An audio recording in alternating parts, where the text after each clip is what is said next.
Well, good morning. Welcome to Walking Boxing. Sort of.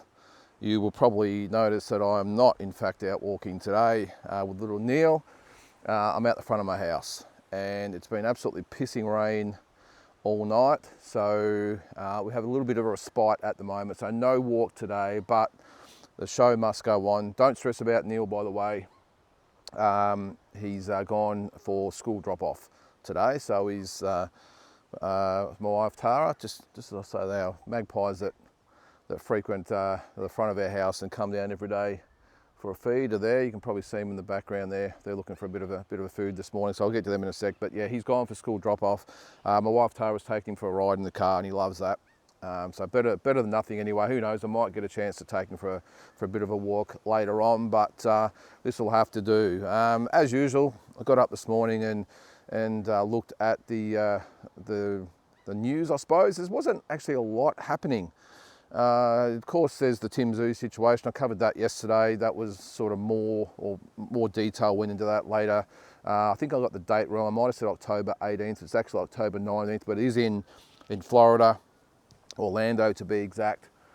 Then they're looking at Erickson Lubin, and I think I did say Crawford, but I think from what I saw, it was going to be maybe Jamal Charlo. I still don't know really what to think about the Charlo situation, whether or not he'll be back. Maybe he'll come back. Let's hope so. I think he's still got a little bit left, so let's hope he's back. But they're the three fights we're looking at: the Murtazaliev, Lubin, and Charlo. So some big news there for Tim Tszyu. There wasn't, as I said, not a lot of other stuff going on, but once I actually got onto Facebook, and I don't usually do a lot of Facebook. The only time I go on Facebook is to do a little bit of stuff of our own business, but also it's always just Australian Boxing Central, Noonan Boy, those types of ones who always seem to have the best news and the news breakers. And they put wasn't the anniversary, but it was a flashback Friday or whatever they want to call it, of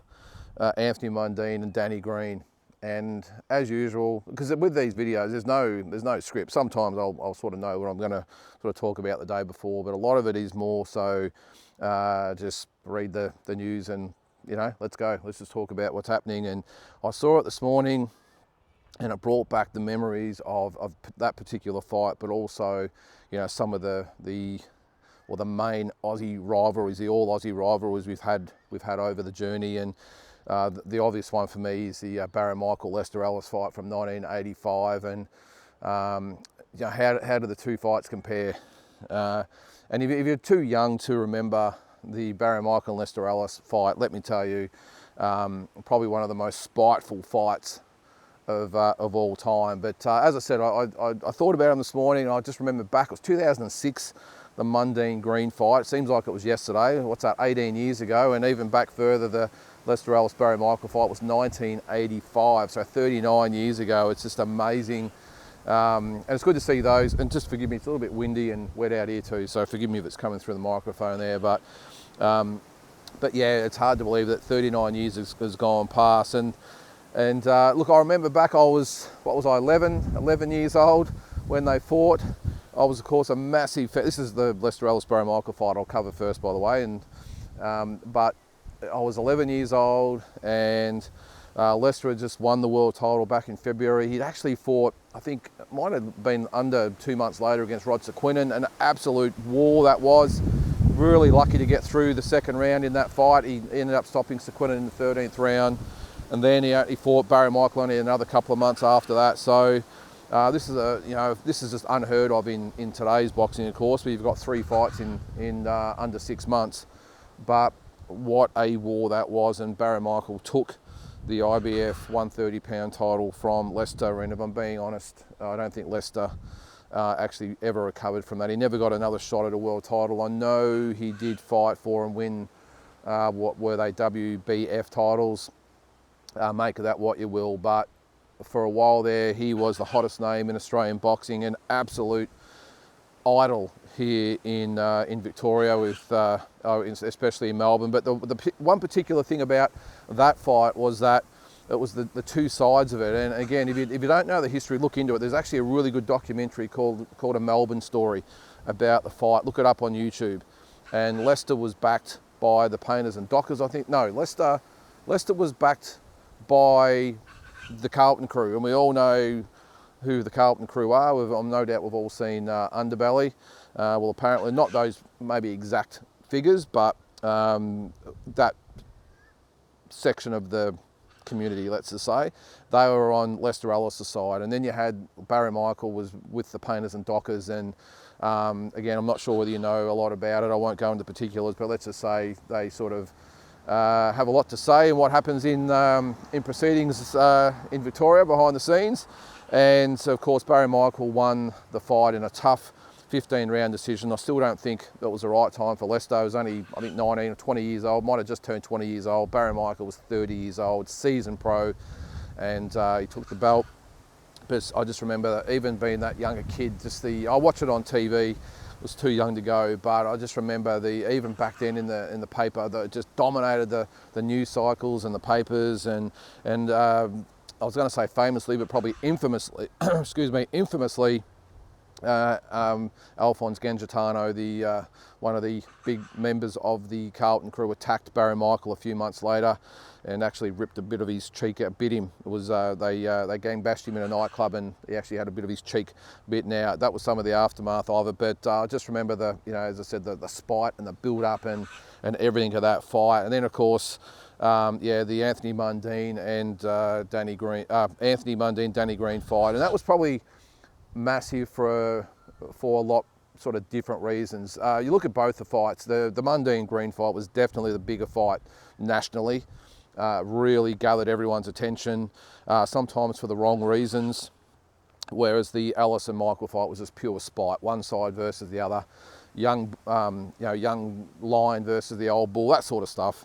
But the Mundine Green fight, it was almost, let's call it like the perfect storm of a build-up of a fight. I think the promoters and everything, they just hit it big as far as marketing the fight. You had Danny Green, who was the all Aussie sort of poster child, I suppose, and just a larrikin, great bloke, got along with everyone, and obviously he could fight. And then you had Anthony Mundine, who, the ex-rugby player who liked to be the villain and really played it up, did it so well. And then, of course, you can't go past the whole, the underlying tones of the fight, I suppose, with the all-Aussie white boy against the Indigenous fighter in Anthony Mundine, who was really, with the Aboriginal rights, and he'd been very vocal. Again, I'm not a rugby person, so I don't really know, but from what I could sort of see, he'd always made a bit of a case of why, not being selected for teams and, state of origin and all that sort of stuff, and really got a lot of people offside about that. And that fight took place at Aussie Stadium, as I said, 2006. I think it was one of the first pay-per-views here in Australia, I think I remember. Of course, we had pay TV, we used to call it back then. Now it's just, Foxtel, or it was an Austar, but I remember, that was, I think, the first pay-per-view as far as, not sure what was at home or whatever it was, but it was at the pubs. I remember every pub in town was absolutely packed. It dominated all the news. Both of the guys hated each other. And it was just one of those real spiteful fights. And as I said, for the good reasons as far as the rivalry goes, but also bad reasons as far as the racial undertones and a few other things going on. But both boys played it up so well. They really did what they had to do to market the fight. I remember Danny Green got in there with the mohawk, I think it was. And you could tell he was weight drained, but I've never used that as an excuse, because up until then he was undefeated and won all his fights at 168.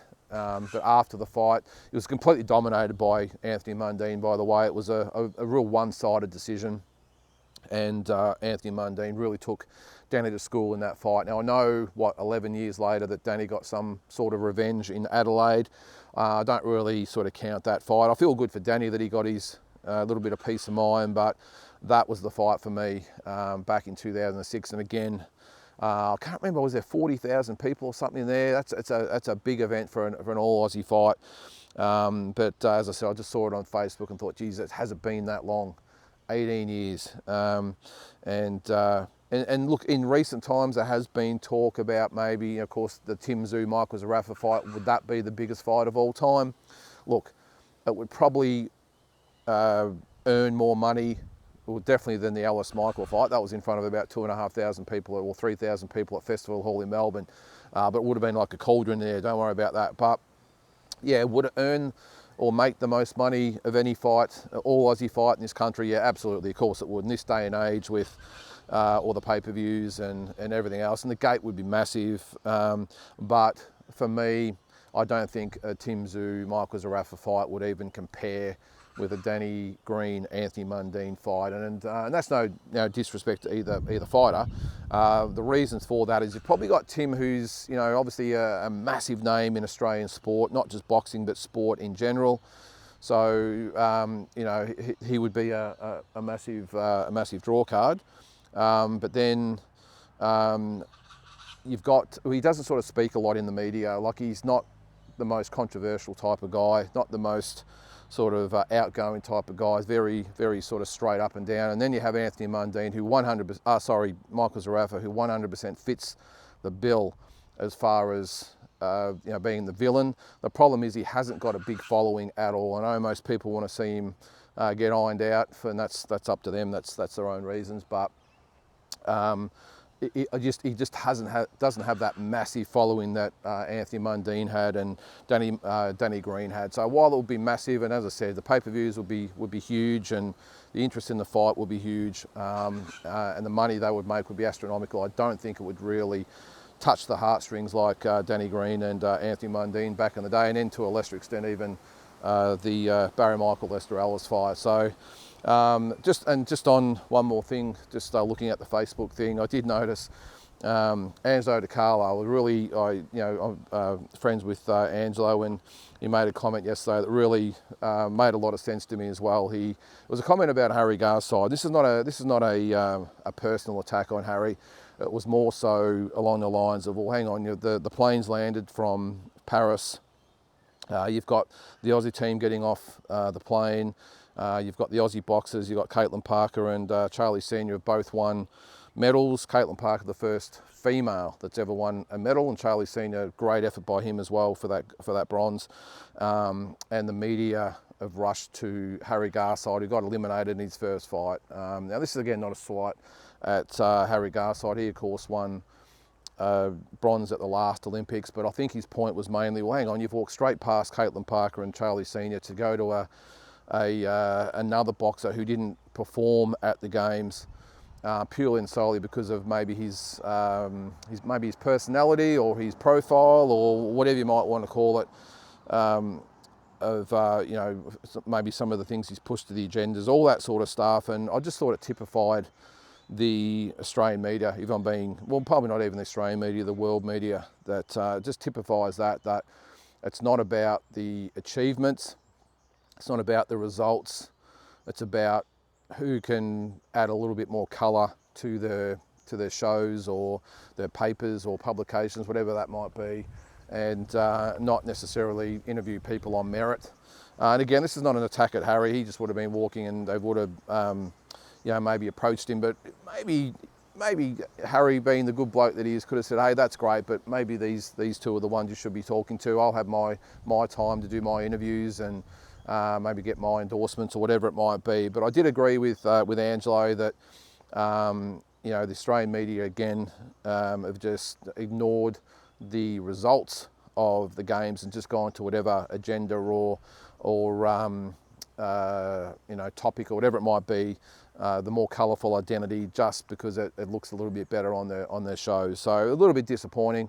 I don't think Caitlin and Charlie Senior would have been too stressed about it, but again, I do agree with Angelo DiCarlo that what are you thinking, Australian media, to not even, if you're going to interview some boxers, maybe interview the ones that actually won medals and not others that have just got the personality. And look, I will say in defence to probably a little bit of the media, I understand that Harry Garside, we had the emotional stuff after the fight. Maybe that's what they were sort of touching on more. I get that, but there would have been time for that, I think, down the track after the event. I think when the athletes get off the plane, go to the ones that won the medals. You know, they're the ones I want to talk hear talk anyway. So anyway, that was just my little 2 cents. But Angelope, I agree with you, mate, and all the best with your Premier Boxing Series as well, which is this Saturday night at where is it? Mansfield Tavern, and I think there's one a couple of weeks later as well in September. So have a great day, guys, and hopefully tomorrow we'll go back to walking boxing.